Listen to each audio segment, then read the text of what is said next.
as the country continues to tackle the ongoing drought crisis. Jamia Mosque Committee in Nairobi handed over 4 million Kenya shillings to the Red Cross Society in a bid to promote water projects in counties affected by the ongoing drought. I want to offer my sincere gratitude to our donors, who are mainly individuals in their personal capacities, and the entire Jamia team that made this small contribution possible. We started our appeal as Jamia to enable ordinary members of the community, who I must say are really touched by the plight of our fellow countrymen facing the biting drought. We'll, in the next coming weeks, extend our appeal by reaching out to various corporates and individuals to support our initiative. As a community, we have a duty to come to the aid of our fellow humanity.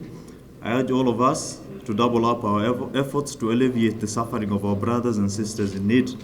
We can make a difference in our own small capacities to complement the efforts put by the national government, the various county governments, and the other partners.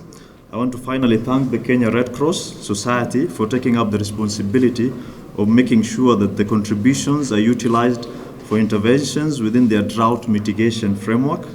Such interventions, they've assured us, will be such that they are timely, effective, and sustainable. On behalf of the Kenya Red Cross Society management, I just want to again extend our deep appreciation for this support that has been given today by Jamia and by the Muslim community that has donated.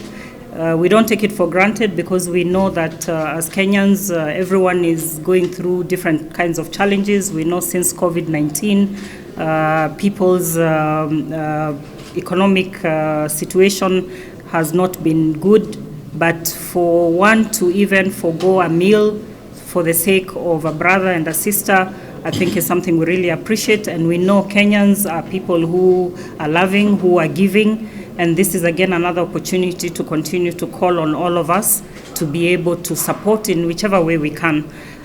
So we really want to appreciate this support is specifically going to support rehabilitation of some water facilities, which is critical. And I really want to talk about this because I think we are missing the point in terms of the importance of water in this whole response. It is good we can do water tracking, but that is also an immediate action which can, yes, alleviate in an emergency situation. But for this to be sustainable and for us to really be able to help people come out of this situation, we need to look at a longer term solution. And for us, we find that we have done assessment as an organization. There are many water facilities in this country that have broken down for one reason or another, and all it requires is some support to rehabilitate it and to make it functional and for it to continue to serve, thousands and millions of people. We are here to receive donation from our Muslim community who have actually dedicated their resources so that it can be used to alleviate human suffering in the areas that it has been proposed. I know one thing that is very critical is the aspect of water. They always say water is life, and I believe whatever the donation that we have received is going to go a long way in ensuring that the communities concerned will receive clean water. And I want to thank them very much for their kind consideration that they need to partner with Kenya Red Cross. And I'm saying that as Kenya Red Cross, we will always be transparent in whatever we receive. We will always utilize for the intended purpose, and we will come back to those who have given us their support and tell them this is what has happened with your money and give them back a report. So we really appreciate, on behalf of the management, on behalf of the governance of Kenya Red Cross, we want to say thank you, Sana, for your kind support. Personally, to tell you the truth, I feel ashamed when I see people actually dying of hunger, and we have 3 meals a day or 2 meals a day. We sleep well, we have water, everything, yet fellow Kenyans are suffering. The animals are dying. So we pray, and we have actually prayed for rain, and we see that God has accepted our prayers, and we will continue to pray so that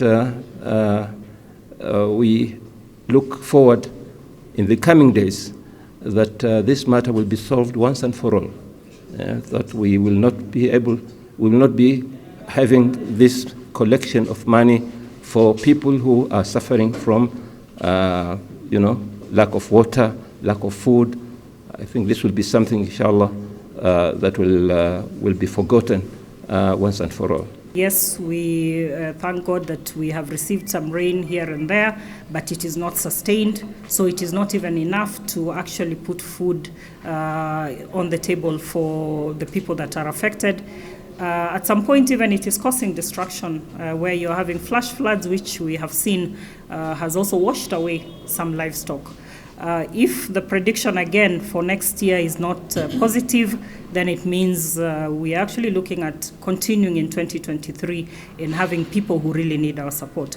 Children, I think, is another target that I must emphasize, that we must look at the issue of children. So even for those who are donating food, remember that some of the foods that we are donating and giving may not necessarily also be palatable for the children, or may not help them in terms of alleviating their health situation. So we need to be very conscious about the different groups that are being targeted, or the different groups that are being affected, because they are affected differently and they may require different support. One of the key areas is the issues of climate change is really affecting our food production. It is affecting our, at least what we do daily. And I believe with this support, to support the issues of water, water can be used to protect our environment, because if we use the water to plant more trees, if we use the water for food production, I believe it will be able, at the long run, have a sustainable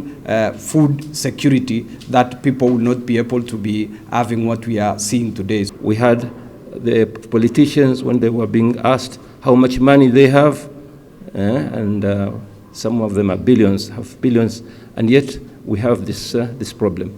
So we hope that with these billions and millions which we have, we will solve the problem once and for all, and we will not be having this problem anymore. As a woman, I will not stop to talk about that women and girls are disproportionately affected by this drought situation in our country and even in the region, and there must be a very clear focus on what is happening to women. A lot of women are trekking many kilometers to go and fetch water. Many things are happening to women. In Kenya in particular, we know, we have talked to women and we know what is going on. So we need to look beyond just the issue of food and see that actually the impact that is going to be left in our society is going to be with us for a very long time. And I want to say again, history will judge us. So what do we do as individuals? What do we do as organizations to ensure that this actually does not continue and it doesn't also occur again? Climate change is here, and we know some of these disasters will recur. But we also know that there are many things we can do to mitigate the impact. That a drought can happen, but it does not mean that people should die because a drought has happened, because they will already have had the resilience and capacity to be able to save themselves from that extreme situation. So again, mine is just to say thank you very much, and to thank also the media fraternity for highlighting the issues, because I think we need to sustain that. We need to sustain this so that everyone actually understands that we have an emergency in the country, and we all have to come together to ensure that we take care of our brothers and sisters.